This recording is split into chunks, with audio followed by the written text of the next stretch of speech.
Umuriin ijaaramne. Umuriin akka aduu ganamaa bara haaraa bifa haaraa banu halkan dukkana keessa ifa facaasu yeroo hundaa kennaa waaqaa ta'u akka bishaan lagaa halkan guyyaa guyyaa bishaan xixiqqoo walitti da'amee galaana ta'ee lafarra bookkisaa lola'e akka muka bosonaa sanyii xiqqaa ta'ee lafatti faca'e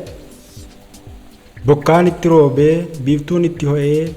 guddatee addunyaa qaqqabe akka qilleensa maramaa kan hin mul'anne garuu kan agarsiisu kan foon keessatti hafee kan onnee keessatti dhaga'amu jireenya namaa guutuu of keessatti baatu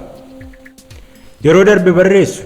galmee qalbii keessatti caasaa tolchee seenaa gaarii yookaan dogoggoraa barreessu akka kitaabaatti duubatti hin deebi'u yeroo ammaa qabatee harka namaa keessatti lafa kaa'a kan qabeenyaa caalu kan warqee caalu kan namaaf gatii dhugaa kennu boruu of keessatti baata abdiin akka tulluu dheeraa dhaabata akka imimmaan onnee keessaa burqee gara fuulduraatti kuffisaa kaata akka galaana darbee waraabuuf ni jabaata akka dhadhaa abidda buutee deebisuun ni ulfaata. Umuriin nama barsiisa dargaggeessa jabeessa jaarsa beekessa ijoollee dhagaa haadha gargaaraa barsiisa akka dheeraa ta'uu fi gabaabduu hubachiisa. Umuriin akkana mallattoo dhalootaa kan har'a dhalate boru jaarsa ta'a kan har'a jaarsa ta'e boru jaaraa ta'a kan har'a seenaa ta'e bara baraan jiraata. Umuriin akkuma abjuu yeroo darbe fakkeenya yeroo ammaa dhugaa borummoo abdiin guutamee jireenya namaa guutuu walittidha. Nutis umuriin ijaaramne kunuunsaan gahomnee guddanne galmi ijaaramee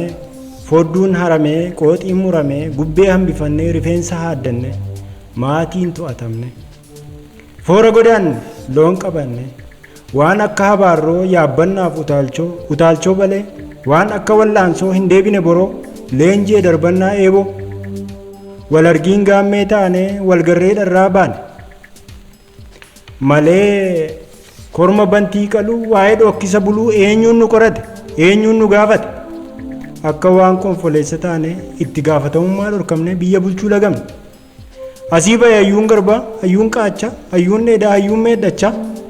nutu ta'e nama gosa jabeessu kan wallabdee raarsu malee akkasii miti kalaalaa marachuun kallacha hidhachuun Qananii Biraanuu Hagayya 6419 Jimmaa.